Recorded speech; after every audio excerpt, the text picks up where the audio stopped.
Camera speed. Sound production, take Camera speed. sound production, take one. ये गर्मी में चाय करना बंद कर दीजिए आप। गर्मी दिल्ली के बराबर ठीक है गर्मी? अरे सर बहुत ज़्यादा गर्मी है।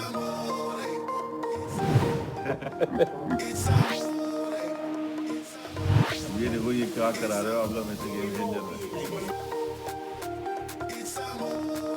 मेकअप लगाना सबसे दुखदाई है यार। मेकअप लगाना सबसे दुखदाई है यार। See you in the show game changer. अभी बकवास बंद करें आप behind the show। See you in the show game changer. अभी बकवास बंद करें आप behind the show।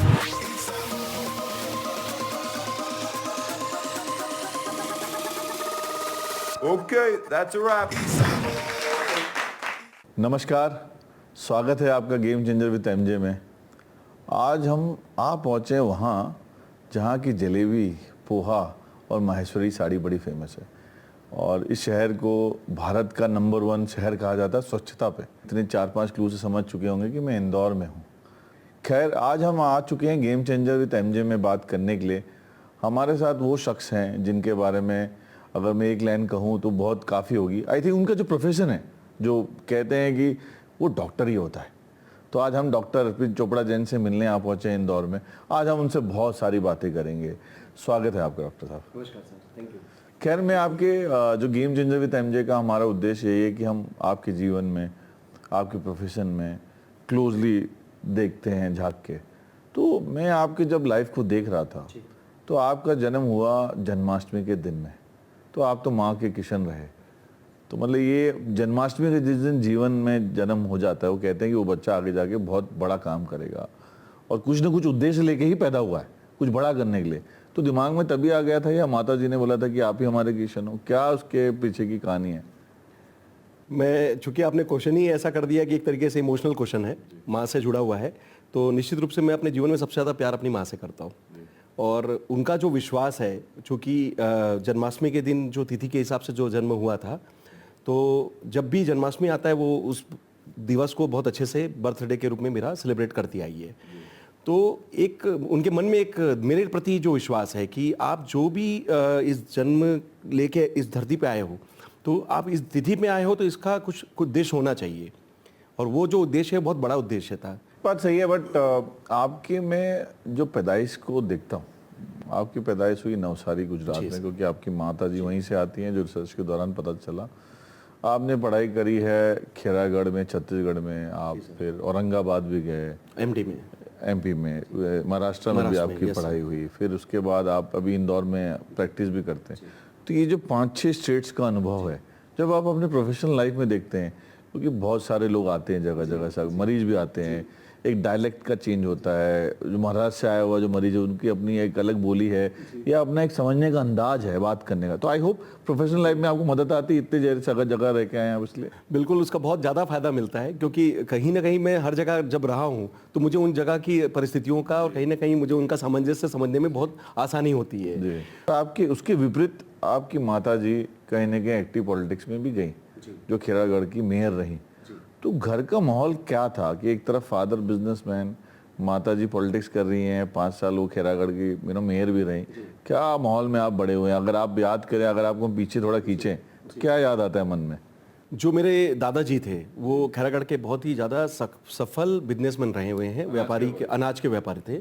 और उन्होंने करीब 65 लोगों को रोजगार दिया हमारे शहर में, राजस्थान से बुलाकर। साथ में मेरे घर में देखे कि हमारे जो बड़े अंकल्स हैं वो सब चूँकि मेडिसिन के फील्ड में गए, एलोपैथी का सिस्टम है। मेरे खुद के घर में 19 एलोपैथिक डॉक्टर्स हैं जी। साथ में घर में इंजीनियर्स हैं, सीए हैं, सीएस हैं। और इतना प्रोफेशनल बैकग्राउंड के साथ मेरे खुद के फादर एलएलबी रहे हैं, पर घर के बिजनेस के कारण उन्होंने लॉयरशिप छोड़कर घर का पूरा बिजनेस संभाला। मदर चूँकि मुख्य रूप से गुजरात से थी, लेकिन उनको मौका मिला छत्तीसगढ़ में एक मेयर के लिए चुनाव लड़ने का। और चूँकि इमेज की अगर बात करें तो पारिवारिक इमेज बहुत साफ़ सुथरी रही है। बहुत लोगों के लिए हम सेवा भाव के रूप में जो हमारा परिवार का जो प्रेरणा मिलती है, उसमें लोगों का बहुत प्यार मिलता है। तो मदर जब खड़ी हुई तो उन्होंने पहली बार में मेयर के चुनाव में जीत हासिल की और पूरा 5 साल उन्होंने बहुत अच्छे से पूरा भी किया। इतनी सारी चीज़ों में जब मैं अपने आप को देखता हूँ तो मैं एक ही चीज़ समझता हूँ कि हमारे फील्ड में लगभग सब तरीके के जब बैकग्राउंड के लोग थे। तो एक तरफ जहाँ 19 डॉक्टर हैं एलोपैथी के, पर आपने ये मॉडर्न होम्योपैथी की तरफ कैसे गए? क्या लोगों ने विरोध किया घर में? आयुर्वेदिक बैकग्राउंड का भी बहुत कुछ मुझे आइडिया मिलता है, इधर से एलोपैथी, इधर से आयुर्वेदिक। तो नो डाउट सर, एक ही सिस्टम ऐसा था जो लैकिंग था, वो था होम्योपैथी। तो प्रेरणा कुछ परिवार में ऐसी भी थी कि कुछ अलग करना है, और चूंकि होम्योपैथी के बारे में ये बोला जाता है कि बड़ा सेफ सिस्टम है, बट चूंकि उसमें बहुत कुछ संभावना आगे भी है और वो करने की उम्मीद भी थी, तो उन्होंने मुझे आगे किया। और घर से सपोर्ट मिला आपको? सर घर का सपोर्ट मिला। कि जैसे आपने 10वीं तक की पढ़ाई खैरागढ़ में करी, उसके बाद 11th-12th करने के लिए आप दुर्ग में अपने चाचा जी के पास आ गए, और स्कूल में आप हेड बॉय भी थे। म्यूजिक वगैरह आपको इंटरेस्ट रहा, क्योंकि खैरागढ़ तो म्यूजिक के बोलते हैं ना, ब्लड में चलता है, डीएनए में। Music runs in the DNA of Khairagarh people, because you जो वहाँ पे कॉलेजेस वगैरह हैं, because I am also aware, because मैं भी छत्तीसगढ़ से ताल्लुक रखता हूँ। तो स्कूल में ज़्यादातर म्यूजिक हो गया, क्रिकेट हो गया, किस चीज़ में आपकी रुचि रही? आपने समय ज़्यादा किस में लगाया बिसाइड्स ऑल दैट? अगर सर एक्स्ट्रा करिकुलम एक्टिविटीज़ की बात करें तो मैं मतलब सभी चीज़ों में अपने आप को कहीं ना कहीं पार्टिसिपेट करने की कोशिश कराता था जी। क्योंकि मेरा इंटरेस्ट रहता था कि हम जब भी चाहे कोई भी काम हो करें बड़े दिल से, और जब दिल से कोई चीज़ की जाती है तो सर उसमें सफलता मिलना चाहिए। तो मैं म्यूजिक में, चूंकि मेरा परिवार ही खैरागढ़ से है, तो वहाँ पे इंदिरा कला संगीत विश्वविद्यालय जो कि एशिया का पहला म्यूजिक यूनिवर्सिटी है, और निश्चित रूप से वहाँ पे लता मंगेशकर जी की डिग्री या और हमारे जो बहुत अच्छे म्यूजिशियंस रहे इंडिया के, उन सबकी बहुत सारे जुड़ाव है। तो अगर उस शहर में अगर आप रहते हैं तो वहाँ का हर बच्चा गाना गाना सीख जाता है। म्यूजिक से दूर नहीं रह सकते, मतलब एक तरीके से आपके ब्लड में वो म्यूजिक बस जाता है। जी सर, तो म्यूजिक से मुझे शुरू से प्रेम रहा है। और पर्सनल लाइफ में चूंकि अगर दोस्तों के हिसाब से बात करें तो मुझे क्रिकेट खेलना बड़ा पसंद था, तो क्रिकेट में चूंकि इंटरेस्ट शुरू से रहा है, तो क्रिकेट खेलना मुझे बड़ा पसंद। तो क्रिकेट आज में एक नोटोरियस कहानी है इसके पीछे कि आप लोग 11-11 रुपए के बैट लगाया करते थे कि इसका डबल हो जाएगा, वो क्या कहानी थी? सर वो क्या है कि उस समय 11 रुपए हमारे लिए आज के हिसाब से अगर 51,000 कह सकते हैं। हाँ, तो वो ऐसी ही फीलिंग होती थी, क्योंकि हमें 1 रुपये अपने पॉकेट मनी में मिलते थे। तो उस 1 रुपये को 11 प्लेयर होते थे, तो सबके 1-1 रुपए मिलाकर हो गए 11। और वो जब हम बेट लगाते थे तो 11 और 11 मिलते थे 22। तो आज का आईपीएल हो गया। क्रिकेट खेलने का बड़ी यादें हैं। आई एम श्योर हम इसके द्वारा दर्शकों के आपके जीवन के उस पहलू पे भी समझना चाह रहे हैं। कहीं ना कहीं आप पूरा कर रहे हैं, और कहीं ना कहीं आपको लगभग सरप्राइजली आप मुझसे पूछ भी रहे हैं। बड़ा अच्छा लगा सर जानकर, और पूरा कर रहे हैं, और कहीं ना कहीं आपको लगभग सरप्राइजली आप मुझसे पूछ भी रहे हैं। बड़ा अच्छा लगा सर जानकर, और ये आपकी थीम है, और मुझे बड़ा विश्वास के साथ कहना पड़ेगा कि मेरा जो दूसरा जन्म मिला है कहीं ना कहीं ईश्वर का दिया हुआ है। मैं 5 साल की उम्र में मेरा एक बड़ा रोड साइकिल एक्सीडेंट हुआ था, जिसमें मेरे हेड इंजरी जो हुई थी, उसमें ऐसा कह दिया गया था कि शायद मैं नहीं बच पाऊंगा। क्या वहीं खैरागढ़ की बात है? मैं बचपन में, चूंकि मैं बड़ा शैतान था, थोड़ा सा मस्ती करने में बड़ा आगे था, भागता रहता था, तो घर के बाहर मैं रोड क्रॉस कर रहा था, और एक अनफॉर्चुनेटली एक एक्सीडेंट हुआ जिसमें मेरे हेड में ज़बरदस्त इंजरी थी, और 6 टाके उसी वक्त लगे थे।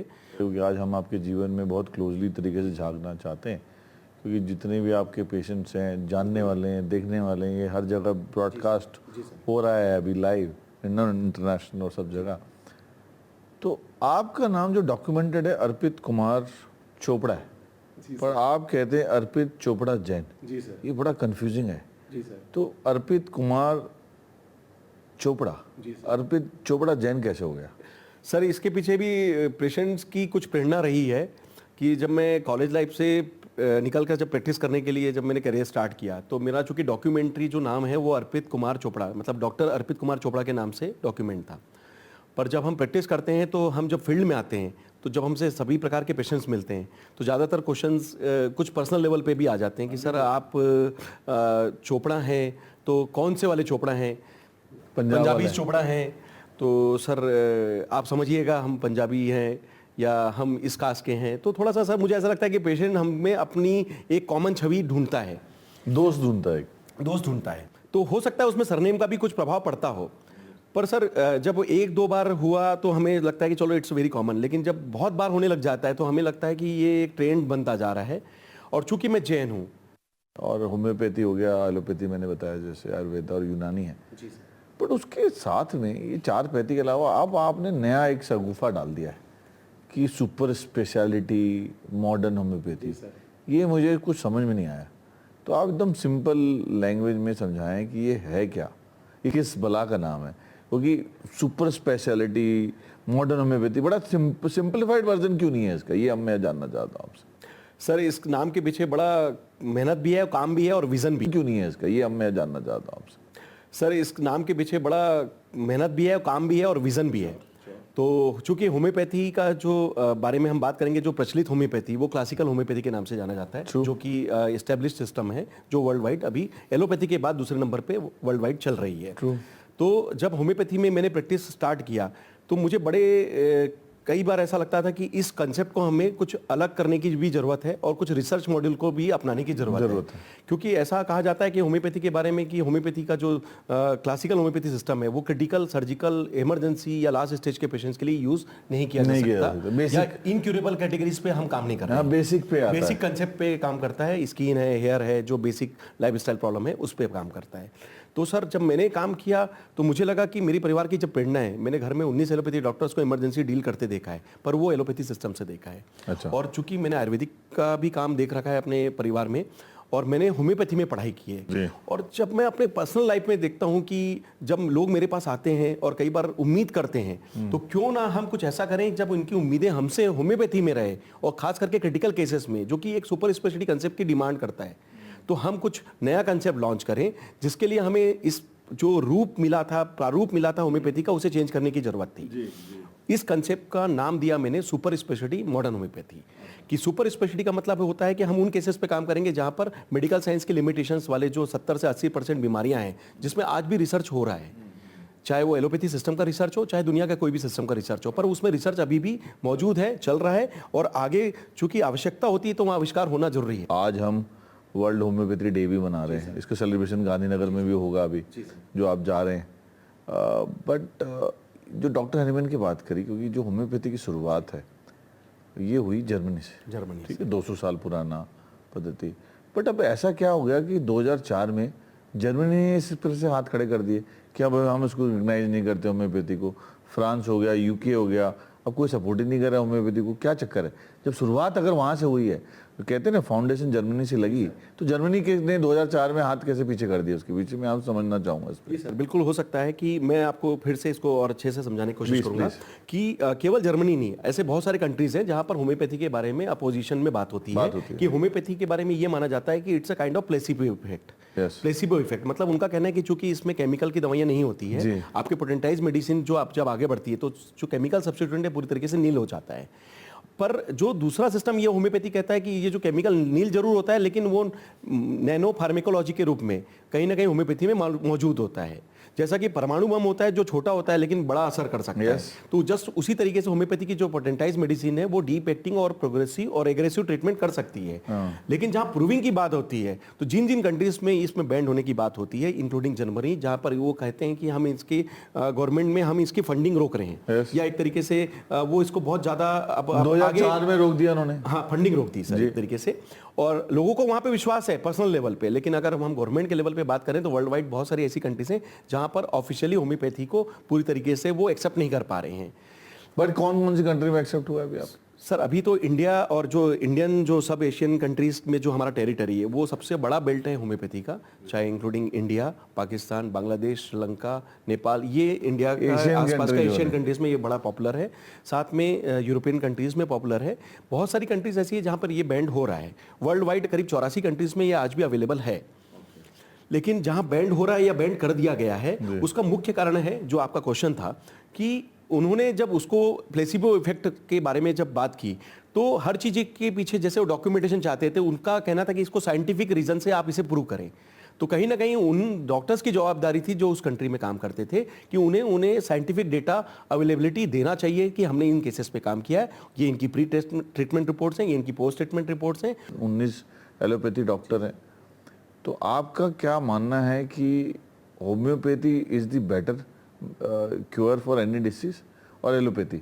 आम इंसान जो आपको और मुझे देख रहा है कंफ्यूज्ड होके अपने टीवी के स्क्रीन में, वो समझना चाहता है आपसे और हमसे, खासकर आपसे, कि जब भी बीमार हो जावे, बुखार आवे, सर्दी आवे, तो कहाँ जाए? अपने बाजू में होम्योपैथी डॉक्टर के पास चला जाए या एलोपैथिक वे? अब उसका मुझे स्ट्रेट जवाब चाहिए आपसे। बिल्कुल सर, मेरा सबसे पहला आंसर ये रहेगा कि कोई डिबेट एक्चुअली होती नहीं है। जी। ये सही मायनों में जरूरत के अनुसार हमें ट्रीटमेंट का चॉइस करना चाहिए। और अगर हम एक्यूट केसेस में बात करें, इमरजेंसी केसेस में बात करें, इमीडिएट अगर इफेक्ट की बात करें, तो एलोपैथी सिस्टम उस मामले में बहुत अच्छा काम कर रहा है। अच्छा, इमीडिएट अगर आपको अटेंशन चाहिए, तो रिजल्ट आपको चाहिए, एलोपैथी सिस्टम बहुत अच्छा काम कर रहा है। अर्जेंसी है तो आप एलोपैथी जाएं। इमरजेंसीज के लिए एलोपैथी सिस्टम में डिफाइंड हॉस्पिटल हैं, डिफाइंड सिस्टम है जो बहुत अच्छा काम करता है। बट अगर बात करें होम्योपैथी की, तो होम्योपैथी चूंकि सेफ सिस्टम है, क्रॉनिक केसेस में जहां पर आप बहुत लंबे समय तक किसी चीज से बीमार हैं, बार बार आप केमिकल बेस्ड जब ट्रीटमेंट लेते हैं, तो कहीं ना कहीं उसके मेडिकल साइड इफेक्ट होने के चांसेस होते हैं। तो ऐसे केसेस में लोग होम्योपैथी की ओर झुकना पसंद करते हैं। केमिकल बेस्ड क्यों कह रहे हैं आप? केमिकल के बेस का मतलब होता है सर कि हम जैसे एलोपैथी सिस्टम में बात करें तो काफ़ी सारी दवाइयों में केमिकल बेस्ड फार्मुलेशन के कारण आपके लीवर किडनी पे नुकसान होने के जो लंबे समय तक प्रभाव जो देखने में आने का जो चांस रहता है वो पेशेंट के दिमाग में रहता है। तो आप लंबे समय तक जब कोई दवाई लेंगे तो निश्चित रूप से आप बार बार अपने दिमाग में रखेंगे कि क्या पता इसका साइड इफेक्ट अभी हमारे लीवर किडनी पे पड़ रहा है या नहीं पड़ रहा है। आप बार बार रीचेक करते हैं, रीटेस्ट करते हैं। तो ऐसे केसेस में जब लॉन्ग टाइम तक जब आप मेडिसिन लेने के लिए बाध्य नहीं होना चाहते, तो लोगों का झुकाव होता है अल्टरनेटिव सिस्टम पे, और उसमें homeopathy is the safest system, जिसमें ये कहा जाता है कि ये हर्बल बेस्ड मेडिसिन है, तो इसमें केमिकल का फॉर्मुलेशन नहीं है। कि हमारा दर्शक जो बैठा है आज अपनी स्क्रीन में देख रहा है, उसको पता चले कि करना क्या है। नॉर्मल जो बीमारी होती है घरों में, कभी बच्चा बीमार हो गया या माता जी बीमार हो जाती है, आप बीमार हो जाते हैं, जो सीजनल चेंजेस होते हैं, बुखार आता है, तो सबसे पहले आदमी उस समय में, मैं नॉर्मल डिजीज की बात करता हूँ, बाकी डिजीज पे आता हूँ बाद में, बुखार सर्दी होवे, जो मतलब 80% यही बीमारियाँ घूमती हैं वायरल में, आपको पता है, तो उस समय कहाँ जाना चाहिए? सर अगर मेरे बाजू में अगर होम्योपैथी का डॉक्टर है और एक साइड में एलोपैथी भी है, तो मुझे कहाँ जाना चाहिए? चलिए मैं ये सवाल मैं अपने लिए पूछता हूँ। जी सर, बिल्कुल। अगर आप चाहते हैं कि इसको बार बार जो रिकरेंसी से बचाया जाए, इसको दबाया ना जाए, तो आपको निश्चित रूप से होम्योपैथी में जाना चाहिए। मुझे अगर तुरंत असर चाहिए और बुखार अगर इमरजेंसी है, तो एलोपैथी खाने के बाद भी नहीं उतरता। सर कई बार क्या होता है, बुखार जो होता है चूंकि एक्यूट मैनेजमेंट में ट्रीट करना बहुत आवश्यक होता है, क्योंकि अगर बुखार लंबे समय तक रहेगा तो बॉडी को बहुत ज़्यादा हार्म पहुंचाएगा। तो ऐसे समय पे अगर 3 से 4 दिन से या 5 दिन का ही कोर्स करना है, तो एलोपैथी सिस्टम में हम उस बात को पहले भी देखते हैं कि लोग आराम से एंटीबायोटिक्स और बुखार का जो एंटीपायरेटिक ट्रीटमेंट लेते हैं। बट जब बात करते हैं बार बार आने की, तो वो बुखार अगर हर 5-10 दिन में, 15 दिन में एक तरीके से आपके बॉडी के मैनिफेस्टेशन पे अगर वो आता जा रहा है और आप बार बार एंटीबायोटिक्स नहीं खा सकते, तो ऐसे केसेस में आपको लॉन्ग टर्म में आपको एलोपैथी की जगह होम्योपैथी पे स्विच करना मतलब ईजी आपका होता कहना है। ये है कि अगर रिपीटेटिव डिजीज हो रहा है, तो बुखार आपको सर्दी एलोपैथी की जगह होम्योपैथी में आना होम्योपैथी जाना चाहिए। चाहिए। और वहां पर होम्योपैथी को फास्टेस्ट ट्रीटमेंट में चेंज करने के लिए थोड़ा सा मेरा विजन होता है कि हम जिस अच्छी तरह, है। और वहां पर होम्योपैथी को फास्टेस्ट ट्रीटमेंट में चेंज करने के लिए थोड़ा सा मेरा विजन होता है कि हम जिस तरह या 3 दिन में रिजल्ट चाहिए। Yes, और yes. चूंकि बुखार एक इमरजेंसी सिचुएशन भी Yes, होती है, yes, yes. जैसा आपका क्वेश्चन था कि एलोपैथी में जो जा सकते हैं, तो लोग होम्योपैथी में आए तो उनकी एक्सपेक्टेशन भी वही होगी। नहीं, तो एलोपैथी में डॉक्टर कहता है कि ये दवाई खा लो और 3 आपका दिन में बुखार ठीक हो रुक जाएगा। 3 दिन में ठीक हो जाओगे, बरोबर हो जाओगे। ये ऐसा उनका कॉन्फिडेंस भी होता है कि मैं जिस बुखार को ट्रीट करने जा रहा हूं, उस पेशेंट की बॉडी रिस्पांस का जो लेवल है उसे मैच करते हुए डोजेस का सिलेक्शन करूं। तो निश्चित रूप से अगर वो होम्योपैथी के मेडिसिन में अगर वो हम पे ट्रस्ट करता है, तो मेरा ये सुझाव है कि होम्योपैथी में जो मदर टिंचर्स का रोल है उसको बढ़ाया जाए और उस मदर टिंचर्स को एग्रेसिव ट्रीटमेंट के रूप में यूज किया जाए, ताकि हम एलोपैथी जैसा फास्टेस्ट ट्रीटमेंट बुखार के लिए या किसी भी केस के लिए होम्योपैथी से भी दे सकें। तो अगर वो होम्योपैथी में आता है, इवन मेरे पास भी अगर आप आते हैं, तो मैं उसमें मदर टिंचर्स का उपयोग बढ़ाऊंगा और आपके बुखार को इमीडिएट ट्रीट करने के लिए just like allopathy fastest treatment, जो कि हम सुपर स्पेशलिटी मॉडर्न होम्योपैथी के नाम से हम जो बताते हैं या जानना चाहते हैं या बताना चाहते हैं, उसको यूज करेंगे और निश्चित रूप से उसका फायदा आपको इक्वली मिलेगा। कहीं लिखा नहीं है, this is not been documented ever. क्या आपको कभी मन में फीलिंग आती है कि अगर आप किसी को दे रहे हैं तो उसके कुछ साइड इफेक्ट हो सकते हैं? क्या किसी के जीवन पे रिस्क है? क्या जो सफ़ेद साबूदाना की गोली, मैं अगर सीधा बात करूं हिंदी लैंग्वेज में जो समझ में आया लोगों को, में जो आप मिला के दे रहे हैं डाइल्यूशन या सोल्यूशन, मदर टिंचर जिसको कहते हैं, उससे किसी के जीवन को रिस्क है क्या? सर होम्योपैथी में कोई साइड इफेक्ट नहीं होता। अगर हम डाइल्यूशंस को, मदर टिंचर्स की बात करें, तो दोनों का फॉर्म अलग अलग है। हम साबूदाना की जो गोली कहते हैं जिसको, उसको हम सैकरम लैक्टोज का एक्चुअली शुगर का एक ग्लोब्यूल्स है, जिसमें हम डाइल्यूशंस को डाल के पेशेंट को टंग के ऊपर डिजोल्व करने के लिए देते हैं। तो चूंकि वो पोटेंटाइज मेडिसिन है, तो वो एक सीमित मात्रा में, जितना जो डॉक्यूमेंटेड है, हम उसी मात्रा में देते हैं। ठीक है। मैं बात करता हूं सुपर स्पेशलिटी मॉडर्न होम्योपैथी में, जिसमें मैं मदर टिंचर्स पे थोड़ा सा लोड ज्यादा देता हूं कि आपको ये एक डायरेक्ट फॉर्मुलेशन है जो कि होम्योपैथी में मिला है और जस्ट लाइक एलोपैथी सिस्टम ये काम करता है। अच्छा। तो आप इसके डोजेस को बढ़ा सकते हैं। अब जो आपका क्वेश्चन था कि चूंकि डॉक्यूमेंटेड है या नहीं है, तो सर मैं इसके बारे में आपके चैनल के माध्यम से प्रकाश डालना चाहूंगा कि होम्योपैथी का जन्म जब हुआ था 200 साल पहले, तो निश्चित रूप से उस समय डॉक्टर सैमुअल हनीमन या उनके बाद के जितने लोगों ने भी इस ट्रीटमेंट को अपनी भूमिका दी, तो कहीं ना कहीं डॉक्यूमेंटेशन किया है। बट उन्होंने एक शब्द लिखा है 10 drops 20 drops and higher. Okay. अब सर एंड हायर का डेफिनेशन उस समय तक उन्होंने जितना लिखा बनाकर छोड़ दिया कि एंड हायर 20 ड्रॉप्स के ऊपर उन्होंने एंड हायर अगर लिख दिया है तो इसका मतलब हायर का डेफिनेशन 21 बूंद भी हो सकता है, 21 ड्रॉप्स भी हो सकता है, और मेरे हिसाब से सर 60 बूंद से लेके 240 बूंद से लेके 960 बूंद भी हो सकता है। तो ये डिपेंड करता है कि जो डॉक्टर्स, जो ट्रीटिंग डॉक्टर होता है, वो जो पर्टिकुलर केस देखता है तो वो अपना डिसीजन लेता है कि एलोपैथी से अगर वो पेशेंट अगर छोड़ के अगर मेरे पास आता है, तो मैं अगर होम्योपैथी में अगर उसको डील कर रहा हूं तो निश्चित रूप से उसकी उम्मीदें एज ए पेशेंट वही रहेगी कि मैं फास्ट ट्रीटमेंट ले लूं और आप मुझे इस बीमारी से पूरी तरीके से निजात दिलाएं। डॉक्टर अर्पित चोपड़ा जैन क्या सिर्फ इंदौर में है? क्योंकि बहुत सारे लोग देख रहे हैं अभी हमें,